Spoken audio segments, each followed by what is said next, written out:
Guys, how are you today? So we are back like we always are. As you can see on the title, it's saying, should I go to a mental hospital? So any other time I'm real like hype and live and all this stuff, but I'm going to simmer down because this is a serious situation. This is very serious. I have had many clients, one-on-one clients that have been to mental hospitals, and I felt like it was the absolute best thing they can do. I have even suggested some people go because I'm not there. So I want to talk about when is the best time to know or when you should go to a mental hospital. Most importantly, having herpes is hard, and it can really, when first finding out and life is not the best sometimes, or if life is good, it can cause you to go into a deep depression fast. Some people, they ease into depression. Some people fall into it fast because it's so traumatic, especially if how you found out, who you was with when you found out, what happened in the situation when you found out, why you even got it in the first place. It makes it really hard, and it can cause you to spiral out fast. Some people end up going to deep depression where they're not eating, they're not sleeping, they're not working, they took off work. Some people quit their jobs. Some people have children, they're neglecting their children. It's getting really bad. On top of that, it ends up into a place where they get very, very depressed, where those people cannot think, they cannot do anything but to think about herpes. And then after that, they go into, I want to take my life. It's no point in me living, what for? Like, people are not gonna, nobody gonna want me, nobody gonna want a girl with herpes, especially an African American man. He ain't gonna want me with no herpes. We already got enough issues.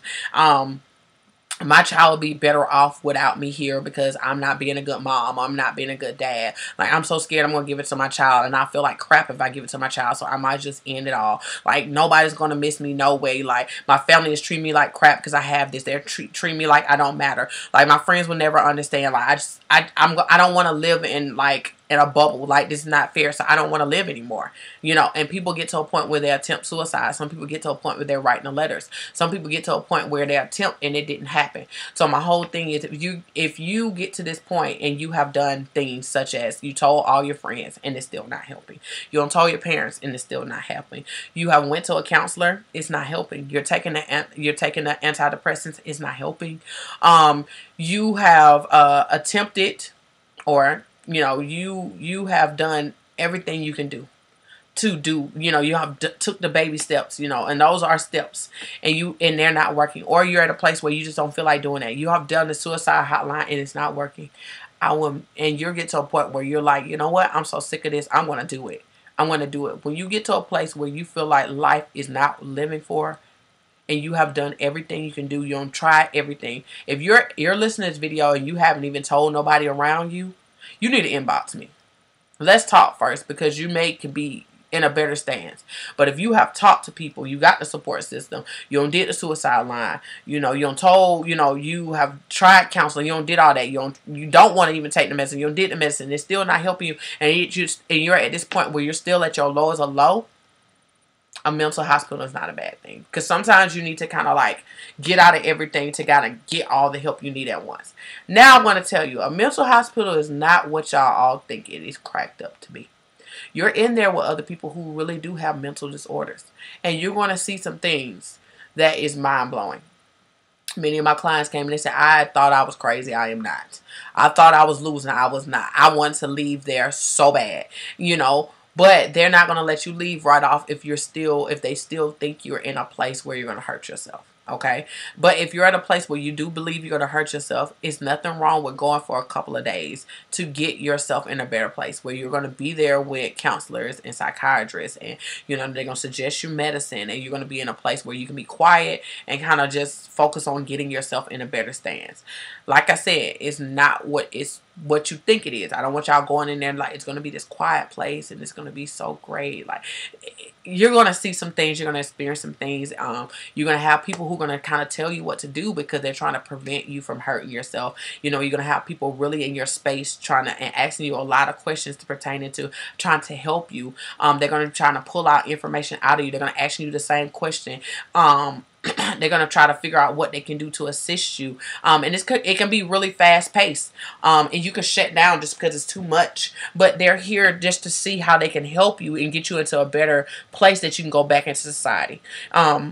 They don't want you in that place for a long period of time. Now, some people in there, probably never going to get out, you know, just because they're just not in a good place, and they could be very dangerous because they're just not mentally stable. When you're coming in there because you had a traumatic situation and you're just suicidal, they can help you learn what the situation is, give you some coping skills, give you some antidepressants, get you a really good counselor and therapist, and constantly making sure you're in a good place, you know.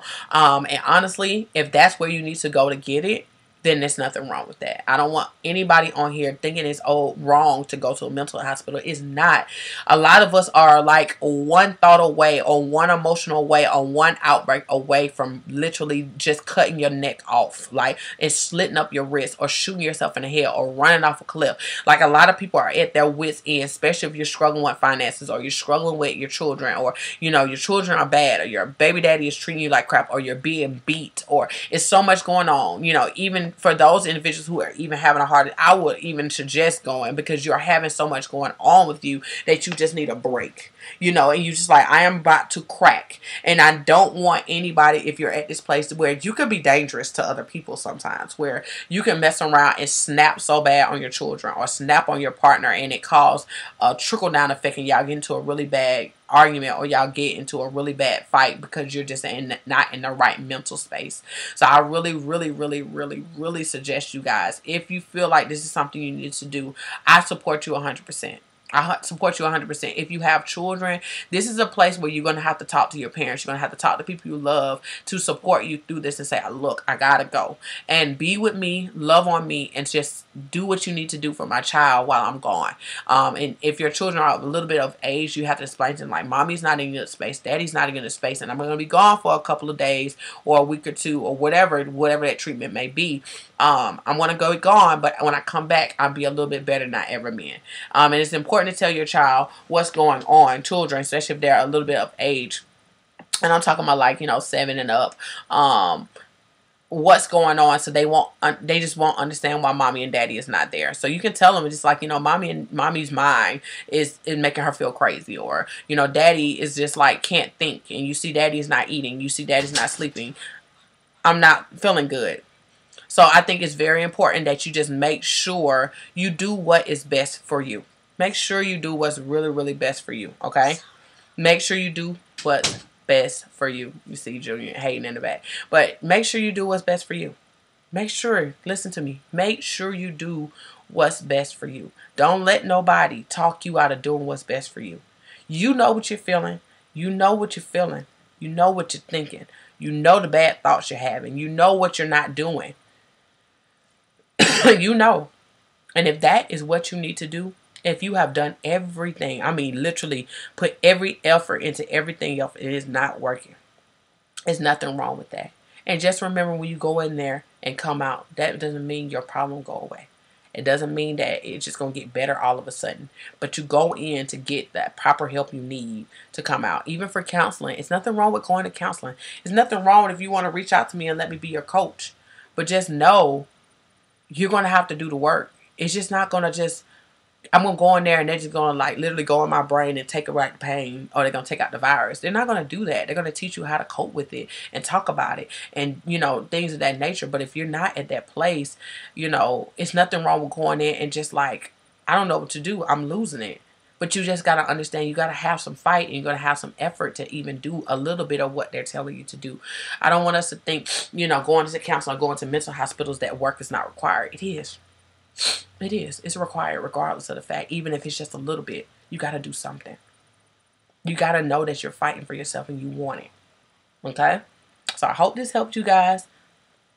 I hope this helped. This is not an easy subject to talk about, but I know it's meant to talk about it. Make sure you use the suicide line. It is a really good line. That information is below for the suicide line, as you can see. I've been having it sit here the whole time, but if you need it, use it. If you need it, use it. Please, these people, you can call them, you can text them, you can email them, you can chat them. They will work with you through this. Just do not go through this by yourself. I do not want people taking their lives. I have already lost a young lady. I didn't get a chance to talk to her, but she killed herself. And I don't even know if any other person have killed themselves since they talked to me, or even didn't have a chance to talk to me. I don't know. I never will. But I'm going to talk to my individuals who watch these videos and still having suicide thoughts. Get help. Stop sitting in there and being miserable. Literally, you're being miserable. You're at your worst of your worst. You don't have to stay there. Get help. I am like literally, please get the help. Don't sit in this. You don't have to. Get the help that you need, but just remember that effort is going to be required. Okay? So I love you guys, and I'll talk to y'all soon. Bye.